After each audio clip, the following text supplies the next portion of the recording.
Actually stunned right now. That's crazy.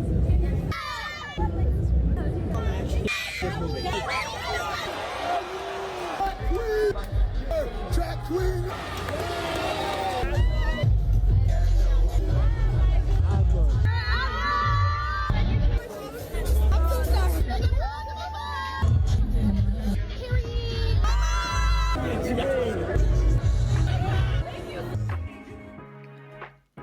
What's up, everybody? Mr. 100K a day here, and today on the biggest hater in track and field, we're going to be reviewing the Athlos New York meet that took place yesterday, the 26th of September 2024.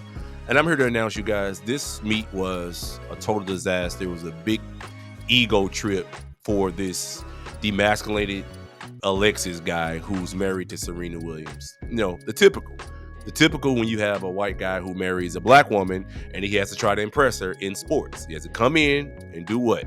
Try to divide men and women in a sport that already praises and loves our women. Absolutely no reason to divide it. No reason to divide it. So the meet was an absolute and total disaster. And this business model will never, ever, ever be sustainable. First of all, this meet was full of colorism, symbolism, sexism, and just elitism. This meet did absolutely nothing for track and field in general. This is just an ego trip for this guy, like I've said, to try to impress women, impress black women, and just to try to maybe donate some money, because the business model is not sustainable. You can't pay $60,000 to people when the stadium isn't even full, only half the stadium. You're paying $60,000 for only a few events. You didn't even do the long jump with Atara Davis Woodhall, who was an Olympic champion. You didn't do any of that. Just take a look at the stadium, guys. This is what the event looked like. As far as anytime you see the blue on here, those are places in which seats were still available for sale. And anytime when you look at the picture of the actual stadium, those blue seats being empty, those are seats that were not even sold to begin with. So clearly, this business model would never be sustainable in the long term. You know, you paid for Megan Thee Stallion to come. You got empty seats. You streamed it for free online. Where do you believe that this money will continuously come from to support women and to just make them so great in track and field in the future and going forward on a recurring basis? One of the most symbolic things of this meet was the colorism. If you notice, the Gail Devers, the Sonia Richards, Ross, even Alexis's wife, all of the women, the dark-skinned women, are the real talent around there. But then they had mostly light-skinned and white women as the commentators, who you haven't even heard of. You haven't even heard of the women. How do these women get in these spaces, are able to commentate and do all these great things with no type of track record in track and field? None. The white chick who was commentating, the light-skinned chick that was commentating, you know, it's clear. What are these women's resume? Why is it the dark-skinned women are all Olympic champions, Olympic legends with long careers in track and field, great resumes like Sonia Richards, Ross, Gail Devers, but the white and light-skinned women, we don't even know if they even played high school sports. How does that work? Why is it that all the time black women and black men always got to be elite, but we end up interacting with others who have absolutely no credentials? Even when you look at the Kardashians, for example, they're dealing with Reggie Bush, Kanye West, Lamar Odom. You know, they're dealing with the top of the food chain. Tristan Thompson, they're dealing with the top of the food chain in black entertainment, black music, black basketball, black sports. But when we deal with them, what are these women known for? Absolutely nothing. I can't tell you one skill that Kim Kardashian actually has, something that I feel like that is transferable, something that would transfer into her business, except the fact that she was born into money and had relationships already. Her father was a lawyer, was probably born into privilege. She came up through that and had connections because she was in the industry, and her father was a friend of O.J. Simpson and was part of his defense team. And O.J. Simpson, of course, he associates with a cocktail waitress Nicole Brown he met her as a cocktail waitress, and he elevates her and her friends and her people through his athletic excellence. This is the constant theme that I'm seeing, where black people are always the talent, and the white people that surround them in entertainment, in sports, in mostly any other field seem to be mediocre and have really no credentials, and absolutely nothing stands out about them whatsoever. Oh yes.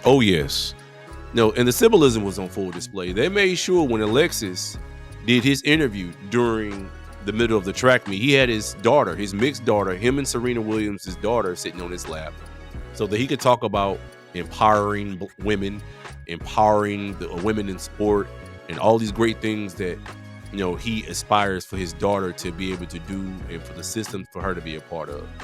The only problem is he doesn't take note that, at least on the professional level, mixed girls with white fathers have really absolutely no chance in track and field, professional track and field, to be successful.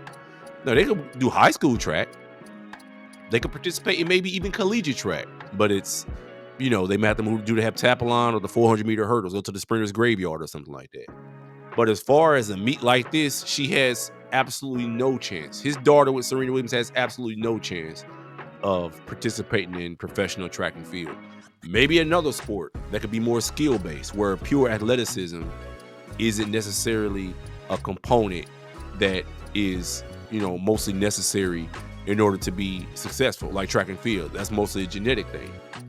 But him sitting there with his daughter on his lap for everybody to see and all that, this symbolism, guys, it is part of the agenda and part of the desire and part of the objective to push a narrative that black men are not fathers, that you don't need black men, and that you don't need men in general. That's why this meet itself was divided away from the men. You know, a meet where we've seen Christian Coleman, Sha'Carri Richardson, when they've won the relays, everybody, the men and women, line up together, hug, take a group photo. Instead, and that's the camaraderie that men and women have in track and field. Instead, they're able to change that image away, take that image away, and put Alexis sitting there with his mixed daughter sitting on his lap, a meet with mostly no black men in it, a meet with mostly light-skinned women as commentators, and a meet that uses the primary marketing athlete as Gabby Thomas, a black chick who doesn't even date black men, who dates a white man.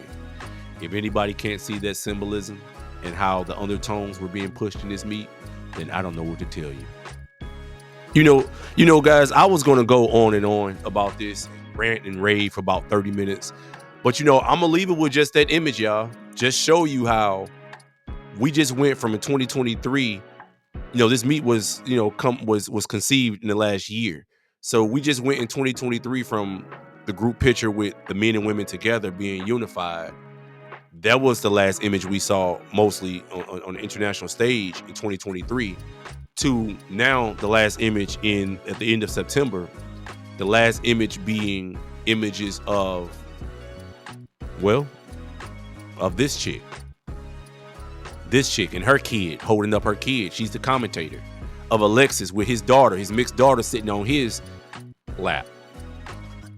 These are the images that they closed out 2024 with, because last year they saw how unified black men and black women were in track and field, and they let this guy come in and divide us and play like women are the victims in track and field. Women are loved in track and field. And they let us close out 2024 like this after a beautiful Olympic year.